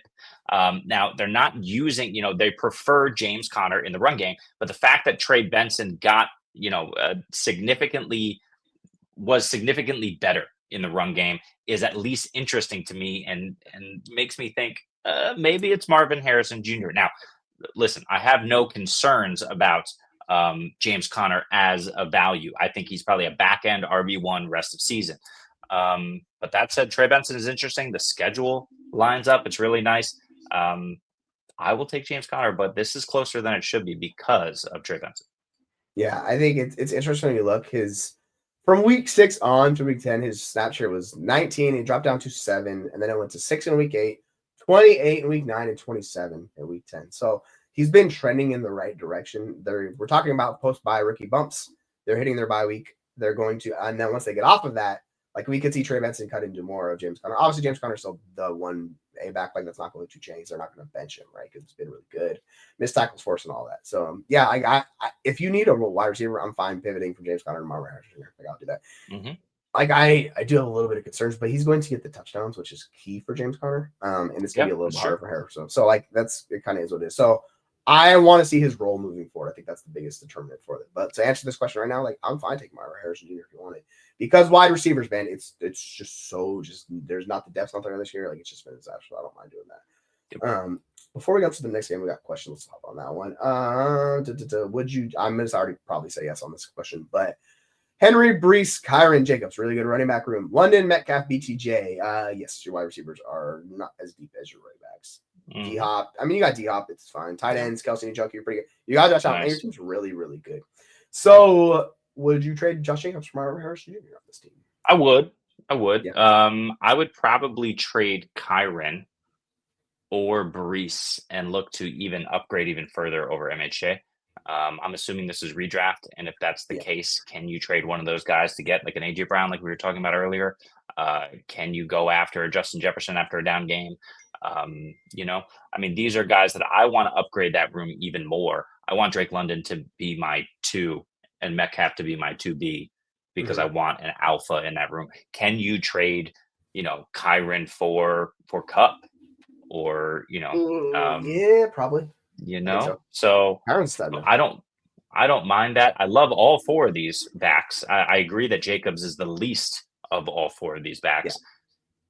But maybe Brees. I mean, I know Brees has the great schedule coming up, but like we said, the Jets are teetering on, on the brink of mathematical playoff elimination. So I think Brees might be a good guy. He's got the name cachet, and assuming this is a redraft, you get rid of Brees, you go get Cup or something like that. Brown, AJ Brown. Yeah, like one of those high-end wide receivers. I'd be fine with that. Yeah, like if we're talking in a vacuum, just on this deal based on your team, I'm doing this deal. Like Jacobs just seems capped. Unfortunately, they don't want to give him the load we thought they were going to give him. So I'm fine taking the upside shot of Marvin Harris Jr. because you have Brian Thomas Jr. And as much as I like Brian Thomas Jr., that offense is going to be a problem with Mac Jones the rest of the season. So Brees for Neighbors is really interesting discussion. Neighbors has struggled recently. I don't mind that flip either. So I would say I'd do both of those deals based on your team, and because you're really strong like running back. I'd personally look like I don't. As much as like I want to like get the Neighbor side of this deal, I'm much more confident in Brees than I am in Jacobs to like be the high end producer. But yeah, the Jets offense is stuff, and Brees has kind of had him. Yeah, so I would say of these deals, I'm gonna do Jacobs for Marvin Harrison Jr. I'm gonna bet on the Marvin Harrison Jr. doing that. So if you're doing those two, yeah, I think that, and then you keep Brees, and then you have Brees, Kyron, Henry, and you're locked and loaded. I don't know who the rest of your running backs are. But if you suffer an injury to this running back room, and then it gets a little suspect, right? So that's the only concern I have with doing that. So hopefully you have a couple guys down low in the running back that you can plug and play. Like we talked about the Austin Ekeler of the world, those type of players, right? Like I think that like makes it a lot easier for you. The one thing I'll say is we do expect touchdown regression to continue to come for Josh Jacobs. He just did not score in the beginning of the season. The first 7 games he wasn't scoring. He's already eclipsed his total touchdowns in, from week 7. He's tied them in week 8, and then he played week 9 and didn't score. But Chicago, you can run on them. San Francisco, you can run on them. Miami, Seattle, New Orleans. So it's not exactly a murderer's row schedule for Jacobs. I expect him to regress positively. That said, yeah, I'll trade him for MHJ for sure. Yeah, I think that seems fair. We could definitely do that. Let's go to the second to last game of the night. Philadelphia just mollywopped the Cowboys, man, 34-6. Just a beat. No one saw this coming. No, not at all. We thought that, for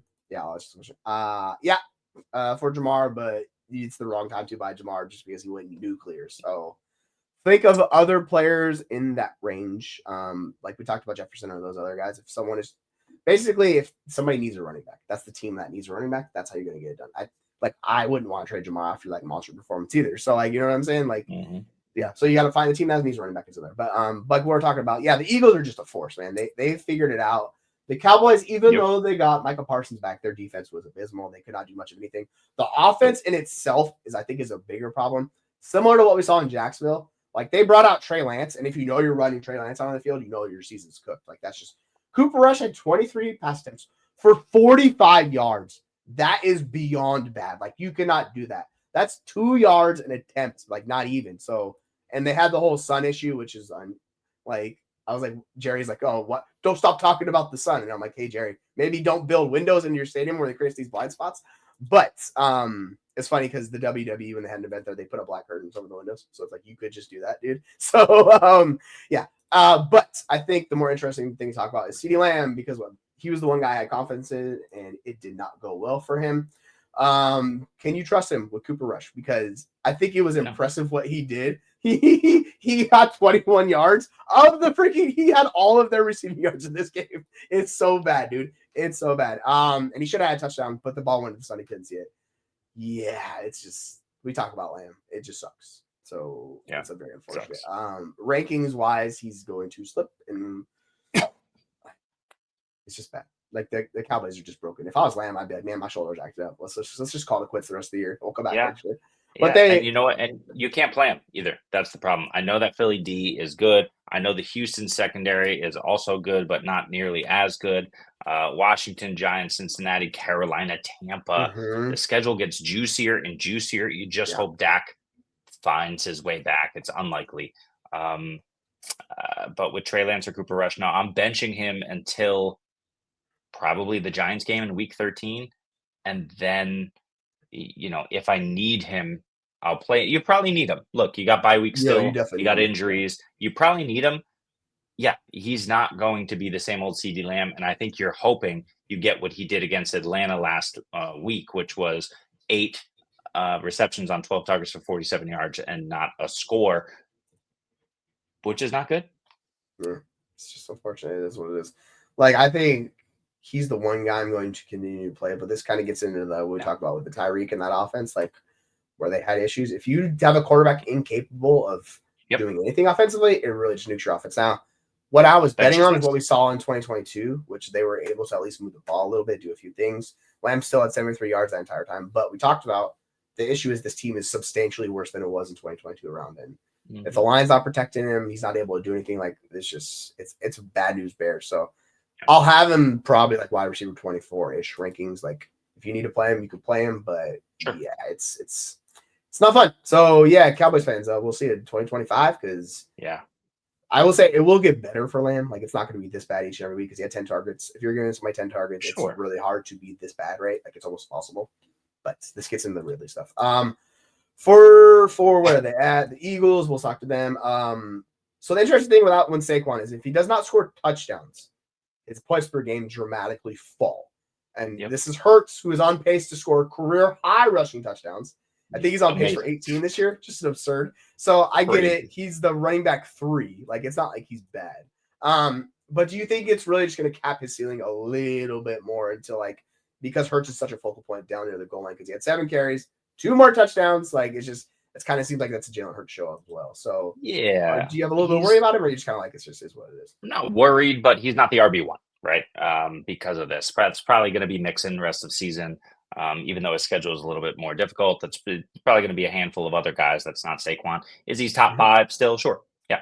But he will have these games where he's a back end RB2 when he does not score and he is not needed. And unfortunately for Saquon, that is the case. And we know they're going to want to save him for the playoffs if they can. Only 14 rush attempts in this one. Kenneth Gainwell saw a crap ton of work. But we kind of expected this in a game where Dallas was always going to get blown out by Philly. Washington game will be more competitive. The Rams, Baltimore will be more competitive over the next 3 weeks. Most of these games will be competitive. The problem is they play Dallas in week 17. That is championship week. We could see another down performance because they went, but he could also run all over them for 2 touchdowns if they wanted him to. So you fire him up every week as a top 5 guy. He just doesn't have that RB1 upside, I think, rest of the season. Yeah, and like he gets in that. It's like Kamara, it's Henry, it's like it's a tough range of players. Interesting enough, like to your point, like they had Will Shipley have 9 rush attempts in this game because it got so out of hand. So as long as they're playing a capable offense, which the Cowboys are not right now, by the way, for sure. Like I think that's where it is. So like Washington, it's fine. The Carolina game is where we'll probably see this come up again if Carolina isn't as bad as they previously been. You could see something like this where if they don't get it done in the first half, this also happened to AJ Brown, this also happened to Javonte Smith, right? They basically just did not do much for you. AJ Brown had over 100 yards, but no touchdowns. Just like it's just so in these massive games where they're like double-digit favorites, this can kind of pop up from time to time. So you have to be a little bit worrisome of it. I will say I'm surprised on 14 rush attempts. He only got 66 yards in this one. That looks like since over the last month, that's his low in yards per carry. So, I mean, he's at 5.8 per clip this year. He's been really efficient. It was 4.7, so it's still good. It's just, you're kind of suspecting more against Dallas, and I think Michael Parsons coming back probably helped him out a lot in that, just because of that defense in the NFL. So, yeah, it just is what it is. Sometimes Saquon will have these games time to time because Trey Lance caps his upside, or Trey Lance, Jesus. I mean, Jalen Hurts. Might be Trey Lance. You know what I'm saying? Jalen Hurts will cap his upside, and in these game scripts, it's usually the wide receivers that suffer more in this situation, like because they ground and pound. But if they're trying to rest Saquon, like we talked about, then it's like that, right? So that just is what it is. The last game finally got. Oh yeah, good. Oh yeah. Let's wrap this up. I got to put my kid to bed. Yeah, let's do it. All right. So Detroit, an abysmal offensive performance, comes back to win 26-23. Goff was just atrocious. They found a way to win. Stroud was fighting for his life. His offensive lineman ripped the ball out of his hands, pretty much trying to block for him. It just did not do well. Crazy game. The question you play here is: are you worried about Joe Mixon rest of season with this offense? And I will say, I mean, it's really hard to be worried about Mixon because he is the guy that is the one piece of the attack you can count on. Now, he did have a really bad game in this one. The touchdown did save him, 25 for 46. But this is what we talked about. That Detroit defense is a nightmare to run against. So if you're trying to run against Detroit, you know it's going to be super inefficient game. 1.84 yards per carry. Like, oh, no, thank you. He's the RB10, but he's much higher on points per game basis. Still gave you 16 fantasy points, and that's the lowest he's had when he's been healthy all season. That's the lowest he's got you, so that seems kind of like a floor for him. With Dallas, Tennessee, Jacksonville, I don't think that's going to be a problem. Maybe Tennessee because they're rushing him. Do you have any concerns with Joe Mixon moving forward? No, I think I miswrote this question, but here's the issue after the bye. I mean, next 3 weeks is going to smash. After the bye, Miami, Kansas City, Baltimore in the fantasy playoffs. So are we worried about Joe Mixon in the fantasy playoffs? I think it's a concern. The problem is you have to play him, right? Yes. So is it smart to like trade high week 14 when people think Joe Mixon is going to smash and go get yourself like a Saquon or somebody with a better playoff schedule of the same tier? I think it's just a tough road for him to hoe in week 16 against KC and against Baltimore in week 17. Yeah, I'm with you. It's just the floor and ceiling drop a little bit in those games. Yeah. So, but you know, he's just going to be like back in RB1. That's fine. I would not be too worried about him. On the flip side, with this question, Jameson Williams 1 year later, Donald Smith. So, are you saying he's the Robin to Amon-Ra Smith's Batman type situation, or what are we kind of going? I'm saying that with Devonta Smith, we see these games just like this week where he just completely fell off a cliff because Dallas Goedert was involved. You had the albatross Johnny Wilson get in the end zone.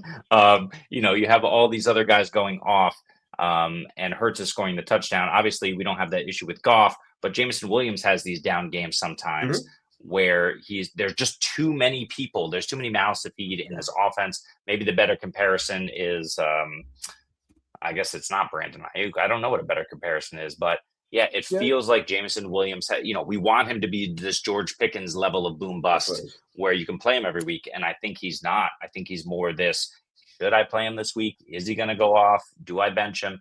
And that's the concern for me is he's not as elite in terms of a fantasy asset as we want him to be. Yeah, he's high variance, I say, week to week, right? Because he's not a high-end target earner, but he's averaging 20 yards a reception. Like, that's the type of stuff where it's super, like, this is Will Fuller, but a better version of Will Fuller in a really good offense, right? Where if he hits, he can hit big. He's not going to get a ton of targets, even though Will Fuller's a little bit target earner. But yeah, this is kind of that profile player, right? Like, where there's risk. Week to week, he's probably like a back-end wide receiver 2, high-end wide receiver 3, but you just know he could be the wide receiver 5 or the wide receiver 50 in a week, right? Like, so I think yes to that question a little bit. I'm kind of interested with that. Like, I think it's boom or bust with him, but yeah, this offense struggled, man. And on the flip side, like, it's just Amon-Ra out there. Montgomery and Gibbs gave you the floor plays. Like, Gibbs had freaking 22 opportunities. I'm kind of surprised by that. Looked good too. He looked good. Yeah, he looked so much better, David Montgomery.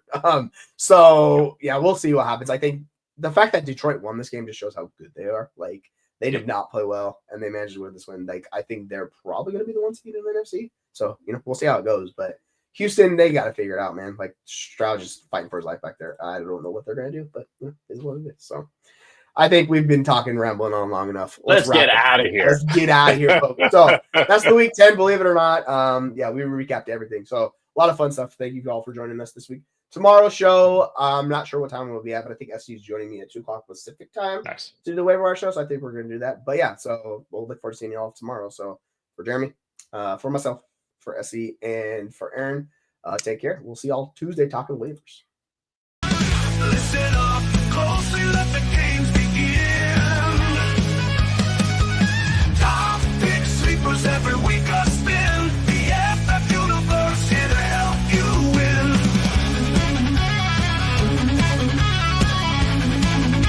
The fantasy universe.